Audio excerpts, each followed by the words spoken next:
उसी समय 19 वर्ष का युवक महर्षि संतसेवी जी महाराज, जबकि दीक्षित भी नहीं थे, जुड़े नहीं थे, तुरंत अपने संस्कार बस ये कहते हैं, देखिए संस्कार क्या करता है, ये कहते हैं कि महाशय कुछ ऐसे भी वर्णात्मक शब्द हैं जिसे हम बोल तो पाते हैं, लिख नहीं पाते हैं। एकाएक सबका ध्यान इसके ओर चला गया। गुरु महाराज भी मुखातिब होते हैं और देखने लगते हैं, इतना छोटा बालक। जब ये 1940 ईस्वी में गुरु महाराज से जुड़े हुए थे तो गुरु महाराज ने इनको सत्संग योग का संपादन करने के लिए दिया था। तो अब हम ये कह रहे हैं कि 7वें क्लास तक पढ़े हुए थे, उसके बाद दीक्षा लिए थे तो 19 साल के थे, उसके बाद जब 20 साल के हो गए तो सत्संग योग का संपादन करने के लिए गुरु महाराज ने दिया। मस्तिष्क क्यों कहा गया, आप तर्क करिए कि 7वें पास का कोई विद्यार्थी हो, उसके बाद इसको सत्संग योग जैसे महान ग्रंथों का संपादन करने के लिए दिया गया हो, कुछ न कुछ तो इसमें विलक्षणता होगी, साहित्य का ज्ञान होगा, संस्कार होगा, तब तो गुरु महाराज ने सत्संग योग संपादन के लिए दिया। तो इस कारण से गुरु महाराज बहुत ऐसा प्रसंग आया है जिस प्रसंगों से इनकी विलक्षणता को देख करके गुरु महाराज ने कहा था ये हमारे मस्तिष्क स्वरूप हैं और वास्तव में मस्तिष्क स्वरूप है। जी नमस्कार साथियों, आप सबका स्वागत है हमारे पॉडकास्ट स्टूडियो जिसका नाम है शांति संदेश। ये 20वीं सदी के महान संत रहे महर्षि में ही परमहंस जी महाराज, जिनकी तपोस्थलीय भूमि कुपा घाट रही है, वहीं से आज हमारे बीच युवा सन्यासी स्वामी विद्यानंद बाबा जुड़ रहे हैं। तो आज हम उनसे जानेंगे संत मत के बारे में एवं उनका जीवन परिचय कि कैसे उन्होंने इस मार्ग को अपनाया। तो आप चलिए, आपको हम सीधा मिलवाते हैं विद्यानंद बाबा से। जय गुरु बाबा। जी धन्यवाद, आपको बहुत बहुत धन्यवाद। और इसमें लगे हुए हैं, जन जन तक इस ज्ञान को फैलाना चाहते हैं। आपके स्टूडियो का नाम बड़ा अच्छा है, शांति संदेश। हम लोगों की जो पत्रिका है शांति संदेश, हम लोग लिटरेचर में भेजा करते हैं आम जन को, और आप ये कंप्यूटर के द्वारा आप शांति संदेश का काम कर रहे हैं और शांति का संदेश भेजने जा रहे हैं। मैं महर्षि संतसेवी परमहंस जी महाराज का शिष्य हूँ और उनकी सेवा में मैं अंतिम समय तक रहा, और मेरा नाम विद्यानंद दास है और महर्षि में आश्रम कुपा घाट में रहा करता हूँ। और जो भी मैंने गुरुदेव से सीखा है, सुना है, समझा है, उसी के तहत मैं संत मत के प्रचार के लिए जाता आता रहता हूँ। ये दिल्ली आश्रम में भी मुझे बाबा देवी साहब के जन्मदिन को मनाने के लिए बुलाया गया है और आपने अपने स्टूडियो में बुलाया, मुझे बड़ी खुशी हो रही है। आप लोगों को विकास के लिए मैं धन्यवाद दे रहा हूँ। जी धन्यवाद बाबा। बाबा, सबसे पहले हम ये जानना चाहेंगे आपसे कि इस संसारिकता को छोड़ करके आप इस मार्ग में कैसे आए। कृपया करके थोड़ा सा इस पे प्रकाश डालें, क्योंकि आजकल जिसको देखें वो संसारिकता में, माया में फंसा हुआ है, और इन सबको छोड़ करके इतना कठिन मार्ग में प्रवेश करना कैसे संभव हुआ। जी आनंद जी, आपका जो पूछना है, जो जिज्ञासा है, बहुत अच्छी जिज्ञासा है। मैं सबसे पहले यही कहूँगा कि संग का प्रभाव पड़ता है। जैसी संगति होती है तदनुरूप आपका स्वभाव बनता है और दिशा भी उसी ओर हो जाती है। मैं जब गांव में रहता था, सत्संग की आवाज़ों को माइक से सुनता था और यदा कदा मैं खींचा चला जाता था उस ओर। छोटे अवस्था में भी जहाँ सत्संग होता था वहाँ चला जाता था देखने के लिए।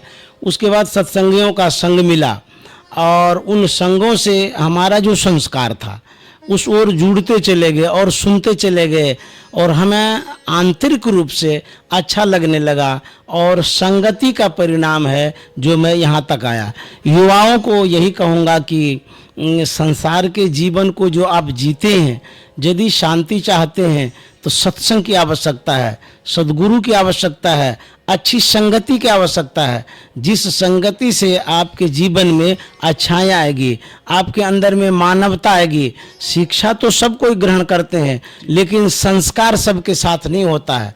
तो शिक्षा और संस्कार यदि रहेगा युवकों में, तो वह युवा पढ़ करके देश में एक अच्छे नेक ईमानदार इंसान बनेगा। जी महाराज जी, जिस संस्था से आप आते हैं संत मत, महाराज जी संत मत है क्या। जी यह क्वेश्चन जो आपने किया है, सदगुरु महर्षि में ही परमहंस जी महाराज जब 1909 ईस्वी में मई महीने में प्रथम बार धीरज लाल गुप्त से मिलने के लिए गए थे, तो गुरु महाराज ने भी ये बात पूछा था कि संत मत क्या है। तो धीरज लाल गुप्त ने कहा था जो सभी संतों का मत है, जितने संत हो गए, चाहे वो दादू दयाल जी हों, नानक साहब हों, कबीर साहब हों, या और भी कोई संत हो गए हैं किसी भी धर्म के, उनका जो विचार है उन्हीं विचारों का प्रचार हम लोग करते हैं।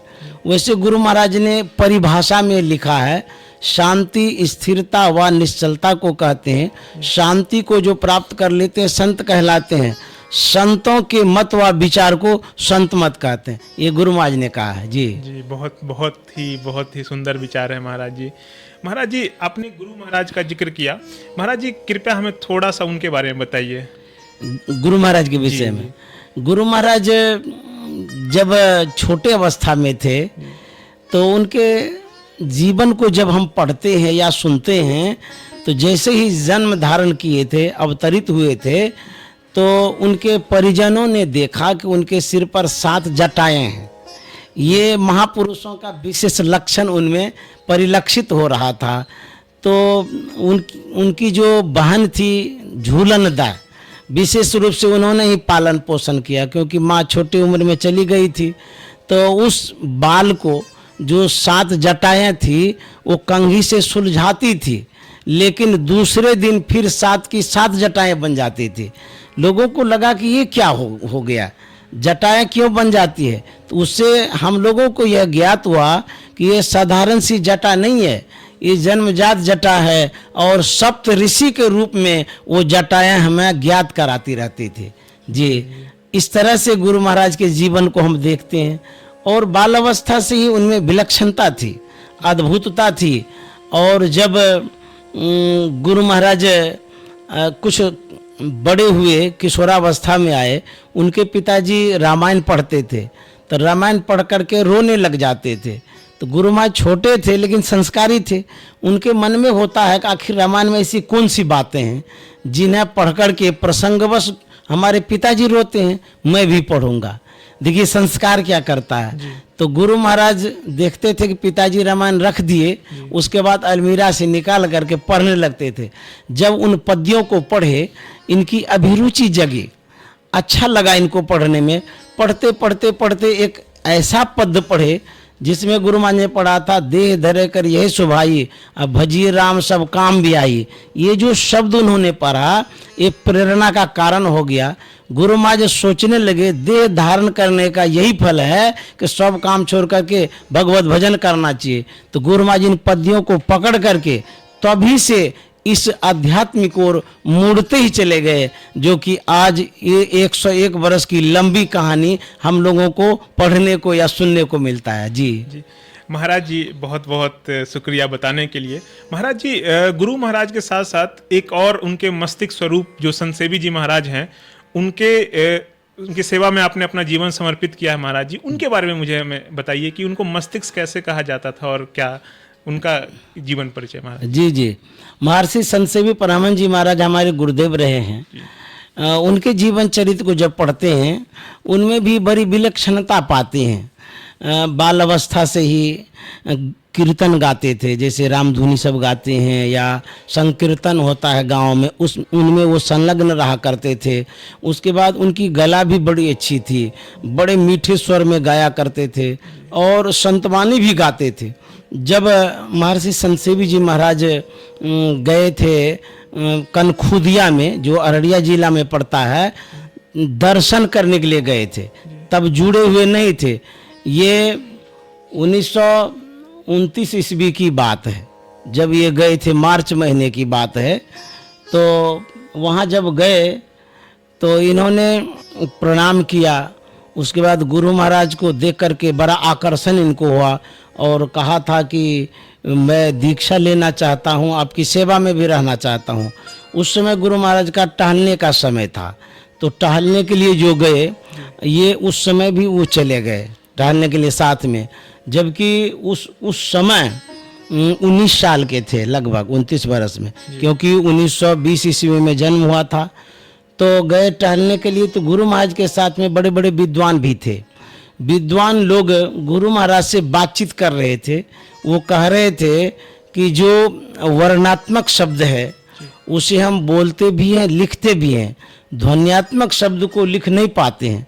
उसी समय 19 वर्ष का युवक महर्षि संतसेवी जी महाराज, जबकि दीक्षित भी नहीं थे, जुड़े नहीं थे, तुरंत अपने संस्कार बस ये कहते हैं, देखिए संस्कार क्या करता है, ये कहते हैं कि महाशय कुछ ऐसे भी वर्णात्मक शब्द हैं जिसे हम बोल तो पाते हैं, लिख नहीं पाते हैं। एकाएक सबका ध्यान इसके ओर चला गया। गुरु महाराज भी मुखातिब होते हैं और देखने लगते हैं, इतना छोटा बालक और इतने बड़े विद्वानों को कहते हैं कि वर्णात्मक शब्द को हम लिख पाते हैं, लेकिन बोल पाते हैं लेकिन लिख नहीं पाते हैं। तो विद्वानों ने कहा था कि वह कौन सा वर्णात्मक शब्द है जिसे हम बोल पाते हैं, लिख नहीं पाते हैं। तब महर्षि संतसेवी परमहंस जी महाराज ने कहा था कि जो मैथिली में बोलचाल की भाषाएं हैं, कुछ ऐसी बातें हैं जिसे हम बोल पाते हैं। जैसे कहते हैं पेन, पेन माने पानी होता है, लेकिन इसे लिखेंगे कैसे, लिख नहीं पाएंगे। इसीलिए वह भी वर्णात्मक शब्द हम जो बोल पाते हैं, लिख नहीं पाते हैं। तब जाकर के गुरु महाराज ने इसी शब्दों से परख लिया था, ये साधारण बालक नहीं है, कोई न कोई संत मत के महान मतलब कि व्यक्ति होंगे। तब गुरु महाराज ने परख करके इनको पूछा था क्या नाम है, क्या है, परिचय लिए थे। उसके बाद फिर गुरु महाराज ने रख लिया सत्संग योग के पाठ करने में, और उसके बाद जहाँ जहाँ जाते थे साथ ले जाते थे। मस्तिष्क इनको इसलिए कहा गया, तत्क्षण ये किसी भी जिज्ञासा का समाधान करते थे, और गुरु महाराज देख लिए थे इनके अंदर में, मस्तिष्क में सभी विद्याएं विराजमान है। और हम एक बात और बताना चाहते हैं, जब ये 1940 ईस्वी में गुरु महाराज से जुड़े हुए थे, तो गुरु महाराज ने इनको सत्संग योग का संपादन करने के लिए दिया था। तो अब हम ये कह रहे हैं कि 7वें क्लास तक पढ़े हुए थे। उसके बाद दीक्षा लिए थे तो 19 साल के थे। उसके बाद जब 20 साल के हो गए तो सत्संग योग का संपादन करने के लिए गुरु महाराज ने दिया। मस्तिष्क क्यों कहा गया, आप तर्क करिए कि 7वें पास का कोई विद्यार्थी हो, उसके बाद इसको सत्संग योग जैसे महान ग्रंथों का संपादन करने के लिए दिया गया हो, कुछ न कुछ तो इसमें विलक्षणता होगी, साहित्य का ज्ञान होगा, संस्कार होगा, तब तो गुरु महाराज ने सत्संग योग संपादन के लिए दिया जी। तो इस कारण से गुरु महाराज बहुत ऐसा प्रसंग आया है जिस प्रसंगों से इनकी विलक्षणता को देख करके गुरु महाराज ने कहा था ये हमारे मस्तिष्क स्वरूप हैं, और वास्तव में मस्तिष्क स्वरूप हैं जी। महाराज जी एक इसी संदर्भ में एक महाराज जी एक कहावत है, होनहार बिरवान के हो चिकने पात। जी जी जी। तो महाराज जी इससे एक प्रश्न जो है जिज्ञासा में भी हमारे कुछ लोगों ने हमसे पूछा था कि हम गुरुदेव को चुनते हैं, गुरुदेव हमें चुनते हैं महाराज जी? जी बहुत अच्छा क्वेश्चन है। देखिए कभी कभी गुरु को खोजना पड़ता है शिष्य को, और कभी कभी गुरु शिष्य को खोज लेते हैं, दोनों तरह का प्रसंग है। जैसे विवेकानंद जी महाराज को श्री रामकृष्ण परमहंस ने खोज लिया था जी। ये श्री रामकृष्ण परमहंस ने खोजा था, विवेकानंद ने नहीं खोजा था। उसके बाद हमारे महर्षि में ही परमहंस जी महाराज जो थे उन्होंने संत सेवी जी महाराज को खोजा था, और हमारे गुरु महाराज जो महर्षि में ही परमहंस जी महाराज हैं, ये ऐसे शिष्य थे इनको बाबा देवी साहब को खोजना पड़ा। तो इस तरह से शिष्य भी खोजते हैं और गुरु भी चुन लेते हैं, दोनों तरह की बात होती है जी। क्योंकि महाराज जी आज के समय में बहुत सारे ऐसे गुरु बन के बैठे हुए हैं हमारे ऑनलाइन पे कि जो सही से गाइड भी नहीं करते हैं और अलग अलग जगह भटका देते हैं महाराज जी। तो इस समय में सबसे मुश्किल ये होता है कि सही गुरु का चुनाव कैसे करें जी। तो गुरु महाराज ने इस विषय में कहा है कि जिनमें ये लक्षण हो, मुक्ति मार्ग जानते, साधन करते नित्य, साधन करते नित्य, सतचित जग में रहते, दिन दिन अधिक विराग प्रेम सत्संग सो करते, दृढ़ ज्ञान दे समझाए, बोध दे कुबुद्धि को हरते, संशय दूर बहाय, संत मत स्थिर करते, नेही ये गुण धर जोई, गुरु सोई सच्चित, मुक्ति मार्ग जानते साधन करते नित्य। ये गुरु महाराज ने पहचान बता दिया है गुरु खोजने की। महाराज जी इसको थोड़ा सा और अर्थात करके बताएं तो कि सभी लोग समझ पाए। जैसे कि यदि आप गुरु खोजना चाहते हैं, आपको पता ही नहीं कि संसार में कौन सच्चे गुरु हैं, नहीं गुरु हैं कि कच्चे गुरु हैं, तो सबसे पहले आपको सत्संग में आना पड़ेगा। जहाँ पर साधु महात्मा होते हैं, जहाँ सत्संग होता है, जहाँ शास्त्र की चर्चाएं होती है, वहाँ पर यदि आप जाएंगे तो गुरु का संग होगा या प्रवक्ताओं का संग होगा। उनके लक्षणों को आप देखेंगे कि वो प्रवचन जो करते हैं तदनुरूप साधना करते हैं कि नहीं करते हैं, ध्यान करते हैं कि नहीं करते हैं। यदि वो ध्यान करते हैं, अब प्रवचन भी करते हैं, ये दो लक्षण मिल गया। उसके बाद उसका आचरण कैसा, व्यवहार कैसा है। यदि अच्छे विचार के हैं, अच्छे आचरण के हैं, उसमें विरक्ति है, त्याग है, तपस्या है, लोगों का परोपकार करते रहते हैं। संत का जो लक्षण है उस लक्षण से वो ओतप्रोत हैं, तब उनको गुरु करने में कोई हर्ज नहीं है। अन्यथा वेश विशेष से तो बहुत गुरु हैं, अनहरा गुरु बहरा चेला दोनों नरगवा ठेलम ठेला।